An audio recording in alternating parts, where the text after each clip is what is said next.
د فیسبوک په پروفایل باندې به بلو ټیک څنګه لګاو د دې په باره کې زیاتکر کسان تاسو کې د سیټ په تاسو ته کاریږي د قسم د دې په باره کې کمنټس کړی دی موږ به خپل فیسبوک په پاڼه باندې د آشنا کر څنګه لګاو که تاسو ګورئ کم کرکټر چې دی د هغو د نوم سره بلو ټیکی فلم سټار چې دی د هغو د نوم سره بلو ټیکی داسې ډېر دغه دی چې د هغو د نوم سره بلو ټیکی او نن سبا به ستاسو د ملګرو کوم اکاونټونه چې دي په هغې کوم ځینې اکاونټ چې دی بلو ټیک لګېدلی نو ځکه هر یو کس چې دی اوس نن سبا د دې په باره کې تپوس کوي چې موږ به خپل پروفایل ته بلو ټیک څنګه لګو نو بلو ټیک چې دی دا په دوه طریقې باندې لګي یو دی پری لګي بل دی په پیسو باندې لګي دویم نمبر چې دی به تاسو په پیسو باندې لګوئ د هغې به تاسو د میاشتې روپۍ جمع کوئ او دا تاسو د خپل فیسبوک نه ښه په اسانو سره لګوئ پری چې تاسو لګوئ نو د هغې لپاره به تاسو هیلپ سینټر ته ځئ هلته کې به تاسو له یو پیل درکوي نو هغه پیل چې دی به تاسو ډکوئ په هغې کې به یې خانې درکړي په هغې کې به خپل نوم لیکئ د ملک نوم به لیکئ دغه شان ستاسو کیټګري کومه ده په خپله باره کې به لیکل کوئ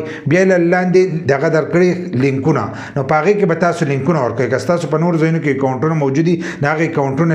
لینکونه هم ورکولی شئ یا تاسو مشهور کسان او ستاسو نه چا انټرویو اخیستي په سرکاري ټي وي باندې یا داسې پرایویټ کم دغه چې دی نیوز چینل دي او هغو ستاسو نه انټرویو اخیستي نو تاسو د هغو ویډیوګانو لینکونه چې دي هغه په دې ځای کې ورکوئ نو تاسو ته پری بلو ټیک چې دی دا میلاویدی شي خو دا بلو ټیک چې پری دی نو دا هر یو کس ته نه میلاویږي دا مشهور کسانو ته میلاویږي نو هغې کې به هم دغه لینکونه چې دي به تاسو ورکوئ چې کوم په نیوز کې ستاسو نه انټرویو اخیسته شوی نو بیا تاسو ته دغه بلو ټیک چې دی دا پری میلاویدی شي خو دا هر سړي ته چې دی دا نه میلاویږي کومو کسانو چې لګولي دي نو هغو ټولو په پیسو باندې لګولي د هغې لپاره به هم تاسو د خپل موبایل سیټینګ ته ځئ د خپل فیسبوک سیټینګ ته ولاړ شئ او هلته کې به میټا ویریفای ویلي کړئ هغه میټا ویریفای چې دی هغه به تاسو کولاو کوئ چې کولاو کوئ نو هغه هم تاسو ته د سیټ ته به د سکرین ریکارډینګ چې دی دا به ښکارېږي په دې طریقه باندې تاسو هلته کې هم بلو ټیک چې دی دا تاسو لګولی شئ خو د هغې به ستاسو نه د میاشتې روپۍ کټ کېږي اوس چې ما خپل بلو ټیک دغه چک کړو نو د هغې 2300 روپۍ چې دي